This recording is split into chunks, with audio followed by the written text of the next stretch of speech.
1 Samuel 26th. David again spares Saul's life.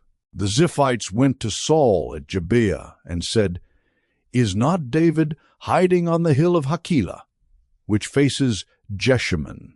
So Saul went down to the desert of Ziph with his 3,000 select Israelite troops to search there for David. Saul made his camp beside the road on the hill of Hakilah, facing Jeshimon, but David stayed in the wilderness. When he saw that Saul had followed him there, he sent out scouts and learned that Saul had definitely arrived. Then David set out and went to the place where Saul had camped. He saw where Saul and Abner, son of Ner, the commander of the army, had lain down. Saul was lying inside the camp, with the army encamped around him. David then asked Ahimelech the Hittite and Abishai son of Zeruiah, Joab's brother, who will go down into the camp with me to Saul. "I'll go with you," said Abishai. So David and Abishai went to the army by night, and there was Saul lying asleep inside the camp with his spear stuck in the ground near his head. Abner and the soldiers were lying around him. Abishai said to David, "Today God has delivered your enemy into your hands. Now let me pin him to the ground with one thrust of the spear. I won't strike him twice." But David said to Abishai, "Don't destroy him. Who can lay a hand on the Lord's anointed and be guiltless? As surely as the Lord lives," he said, "the Lord himself will strike him, or his time will come and he will die, or he will go into battle and perish.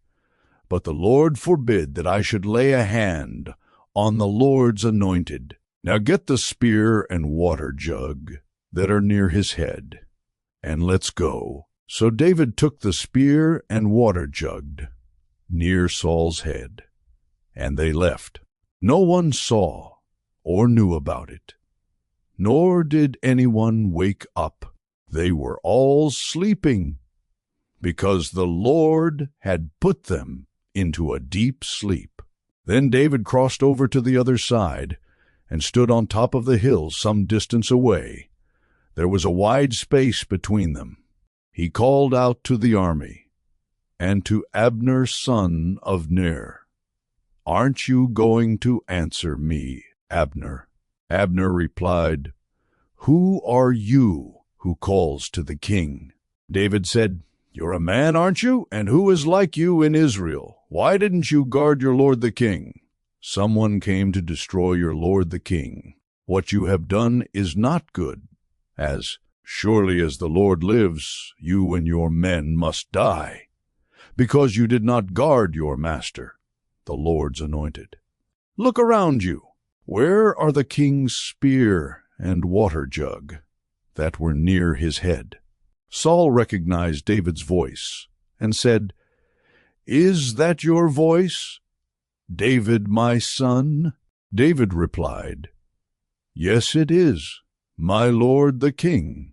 And he added, "Why is my lord pursuing his servant?